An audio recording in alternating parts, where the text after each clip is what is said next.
Hello everyone, this is my college guide. और आज की वीडियो में हम बात करने वाले हैं अपने पहले एपिसोड के बारे में। तो पहले एपिसोड में हम बात करेंगे बिजनेस डेवलपमेंट एग्जीक्यूटिव के बारे में। तो हम पूरी डिटेल में यहाँ पर डिस्कशन करने वाले हैं कि एक बिजनेस डेवलपमेंट एग्जीक्यूटिव कौन होता है, उसकी जॉब रोल क्या होती है, उसका कैसा सिलेक्शन प्रोसीजर होता है, उसके क्या पर्क्स होते हैं, क्या सैलरी होती है और क्या बेसिकली काम करना होता है एक बिजनेस डेवलपमेंट एग्जीक्यूटिव को। तो यहाँ पर हम आपको उसकी पूरी जानकारी देने वाले हैं। तो अभी तक यार आपने अगर चैनल को सब्सक्राइब नहीं किया है तो चैनल को सब्सक्राइब कर लीजिएगा। अपने दोस्तों के साथ अगर इस चैनल को शेयर नहीं किया है तो प्लीज शेयर कीजिएगा। और ऐसी ही और इंटरेस्टिंग वीडियोस के लिए बेल आइकन को प्रेस जरूर कर लीजिएगा। चलते हैं आगे वीडियो में। तो सबसे पहले अगर हम बात करें तो बिजनेस डेवलपमेंट एग्जीक्यूटिव आखिर होता क्या है। तो बिजनेस डेवलपमेंट एग्जीक्यूटिव जो होता है वो बेसिकली एक सेल्स पर्सन जॉब होती है। जैसे कि आप सेल्स पर्सन तो जानते ही होंगे कि क्या होता है, कि हमें सिंपली किसी भी कंपनी के प्रोडक्ट को प्रमोट करना होता है, उसे सेल करना होता है और ज्यादा से ज्यादा बायर्स कंपनी के लिए लेकर आने होते हैं। तो बेसिकली एक तरीके से ये मार्केटिंग जॉब है, एक बिजनेस रिलेटेड जॉब है।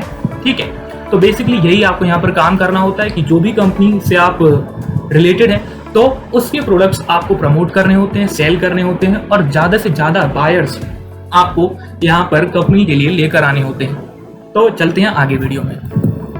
आगे अगर हम बात करें तो यहाँ पर जो बीडी की प्रोफाइल होती है, यानी कि बिजनेस डेवलपमेंट एग्जीक्यूटिव की प्रोफाइल होती है, इसमें दो तरीके के सेल्स होते हैं। अब दो तरीके की सेल्स कौन कौन से हैं, तो एक डायरेक्ट सेल होता है और एक होता है इनसाइड सेल। डायरेक्ट सेल की अगर हम बात करें तो इसमें दो तरीके के काम हमें करने होते हैं।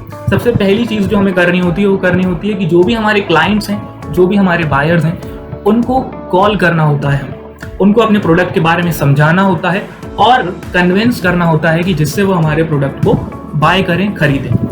तो एक हफ्ते के अंदर अगर हम बात करें कि हमें करना क्या होता है, तो कम से कम 4 से 5 दिन हमें यही करना होता है कि हमें अपने क्लाइंट्स को कॉल करना होता है। फिर बाकी जो दिन बचे, 2 या 3 दिन जो बचे, ठीक है, उसमें हमें क्या करना होता है कि जो भी क्लाइंट्स हमारे प्रोडक्ट के अंदर इंटरेस्टेड हैं तो उनके लिए काउंसलिंग सेशन हमें क्या करना होता है, अरेंज करना होता है। अब वो काउंसलिंग सेशन जिस सिटी में रहकर आप जॉब कर रहे हैं वहां पे भी हो सकता है या फिर उस सिटी से बाहर जाकर भी आपको वो काउंसलिंग सेशन करना पड़ सकता है।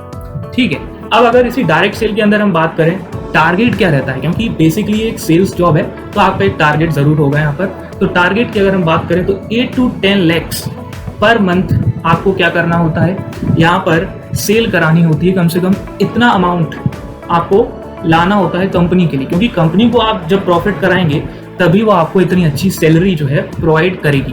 तो 8 to 10 lakhs पर मंथ का यहाँ पे टारगेट होता है कि मतलब इतने तो प्रोडक्ट्स आपको सेल करने हैं कि इतनी रेवेन्यू जो है 8 to 10 lakhs की वो जनरेट हो जाए।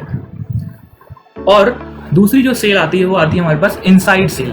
इनसाइड सेल कंपैरेटिवली आसान होती है कह सकते हैं डायरेक्ट सेल से, क्योंकि यहाँ पर आपको कोई भी काउंसलिंग सेशन अरेंज नहीं करना होता है, यहाँ पर आपको ट्रैवल नहीं करना पड़ता। आपको बस क्या करना है कि जो फर्स्ट स्टेप था डायरेक्ट सेल के अंदर वही यहाँ पर करना होता है। सिंपली आपको क्लाइंट्स को कॉल करना होता है, जो भी आपके बायर्स हैं या फिर जो भी लोग हैं जिनके बीच में आप अपना प्रोडक्ट को प्रमोट कर रहे हैं उनको कॉल करना होता है और अपने प्रोडक्ट के बारे में समझाना होता है, कन्विंस करना होता है और वहीं पर अपनी डील जो है क्लोज करनी होती है। मतलब वहीं पर on the call only you have to sell the product. अब यहाँ पर कोई भी काउंसलिंग सेशन इन्वॉल्व नहीं है, इसलिए यहाँ पर जो मंथली टारगेट्स होते हैं वो थोड़े कम होते हैं। जैसे अगर हम कंपेयर करें डायरेक्ट सेल के अंदर तो वहां पर 8 to 10 lakhs तक जाती है जो टारगेट होता है, लेकिन यहाँ पर जो टारगेट होता है वो होता है 5 to 7 lakhs पर मंथ। चलते हैं आगे वीडियो में। आगे हम बात करेंगे कि सिलेक्शन प्रोसीजर क्या रहता है और सैलरी पैकेज कितना होता है। तो selection procedure company to company depend करता है। अब बेसिकली अगर मैं एक एग्जांपल यहाँ पर लूँ बायजूस का, तो बायजूस के अंदर जो सिलेक्शन प्रोसीजर होता है उसमें आपके पास 2 इंटरव्यू राउंड्स होते हैं। 2 इंटरव्यू राउंड्स के बाद आपके पास, आप जब सेलेक्ट हो जाते हैं 2 इंटरव्यू के बाद, अगर आप सेलेक्ट होते हैं, क्वालिफाई करते हैं, तो आपके पास एक कॉल आता है जिसमें आपको सारा अपना जो भी वर्क स्ट्रक्चर है ना, जॉब प्रोफाइल है, वो समझाया जाता है। फिर उसके बाद अगर हम बात करें सैलरी की, तो ये सैलरी जो लिखी है वो एक एवरेज सैलरी है, ये भी कंपनी टू कंपनी वेरी करेगी। तो अगर हम एक ट्रेनी की तरह काम कर रहे हैं, यानी कि एज अ फ्रेशर हमने जॉब अभी जस्ट ज्वाइन की है ना, एज अ ट्रेनी हम काम कर रहे हैं इस रोल में, तो वहां पर 3 to 5 lakhs तक का आपको पैकेज मिल सकता है और ये थोड़ा ज्यादा और थोड़ा कम भी हो सकता है डिपेंडिंग अपॉन द कंपनी। अब आगे हम बात करें कि अगर आप ट्रेनिंग अच्छे से करते हैं तो आगे आप जॉब में कंटिन्यू करेंगे, नहीं तो कंपनी आप में इंटरेस्ट नहीं दिखाएगी, वो वहीं पर आपको टर्मिनेट कर देगी। और अगर आप आगे क्वालिफाई करते हैं, आगे जॉब में एज अ परमानेंट एम्प्लॉय काम करते हैं, तो वहाँ पर जब आप BDA प्रोफाइल पर प्रमोट होते हैं, यानी कि बिजनेस डेवलपमेंट एसोसिएट या फिर बिजनेस डेवलपमेंट एग्जीक्यूटिव के प्रोफाइल के लिए प्रमोट होते हैं, तब आपकी जो सैलरी होती है वो होती है 5 to 10 lakhs। ये जो है पर एनम मैं आपको बता रहा हूँ, ठीक है।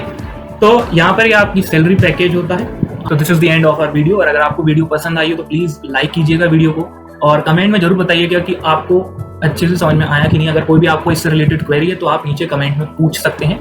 और चैनल को सब्सक्राइब कर दीजिएगा, अपने फ्रेंड्स के साथ शेयर कर दीजिएगा इस वीडियो को, क्योंकि काफ़ी हेल्पफुल वीडियो है। और ऐसे और एपिसोड्स अभी इस वीडियो सीरीज के अंदर आने वाले हैं, तो प्लीज़ बेल आइकन को जरूर से प्रेस कर लीजिएगा, जिससे अगले आने वाले एपिसोड के बारे में आपको पता चल जाए। तब तक के लिए मिलते हैं नेक्स्ट वीडियो में। Okay, tata, bye bye.